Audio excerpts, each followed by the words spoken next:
নমস্কার বন্ধুরা, কেমন আছেন সবাই? আশা করি সবাই ভালো আছেন। তো আজকে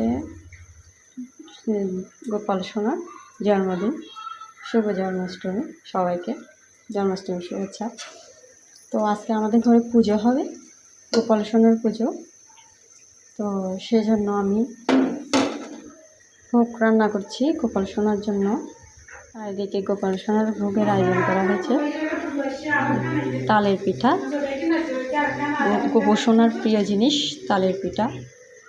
তালের পিঠা করছি। এদিকে পায়েস করলাম